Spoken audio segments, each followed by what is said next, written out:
nating cloud cluster east of Mindanao ay kanina alas 8 ng umaga ay naging ganap na nga siyang low pressure area.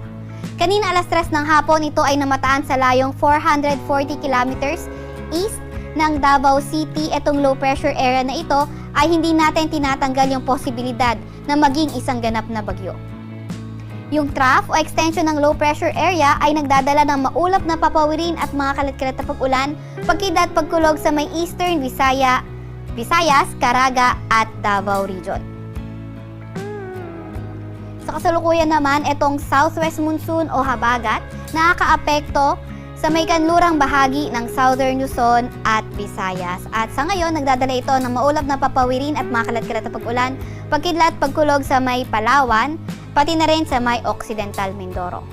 Para naman sa lagay ng panahon sa Metro Manila at sa nalalabing bahagi ng bansa natin, asahan naman natin partly cloudy to cloudy skies, so yung mga tsansa na mga localized thunderstorms. So yung ating mga kababayan na inuulan ng mga nakaraang araw pa, ay pinag-iingat nga natin sa mga banta ng pagbaha at pagguho ng lupa, lalo na kapag may mga katamtaman hanggang sa malalakas tayong mga pag-ulan.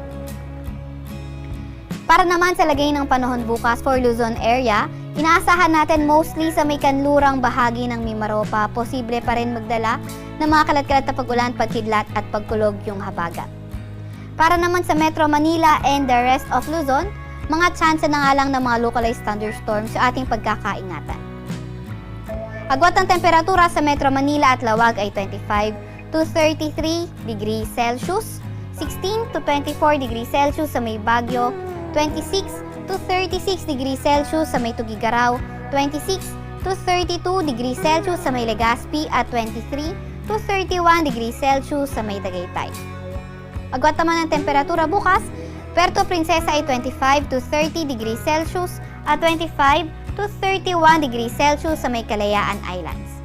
Para naman sa lagay ng panahon sa may Visayas area, dito sa may gitnang bahagi ng Visayas at eastern part ng Visayas, yung trough extension or di kaya yung mismong low pressure area, posible na magdala ng mga kalat-kalat na pag-ulan, pagkidlat at pagkulog sa areas na yan.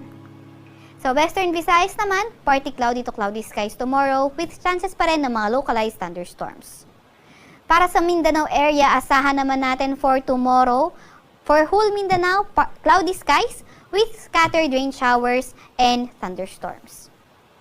Ang agwat ng temperatura sa may Iloilo, Cagayan de Oro at Tacloban ay 25 to 31 degrees Celsius, 26 to 31 degrees Celsius sa may Cebu, 24 to 30 degrees Celsius sa may Zamboanga at 25 to 30 degrees Celsius sa may Davao. Wala pa rin naman tayong nakataas na gale warning sa kahit na anong baybay ng ating bansa, pero ingat pa rin sa papalaot sa may western section ng Southern Luzon, western sections din ng Visayas dahil posible yung katamtaman hanggang sa maalong karagatan.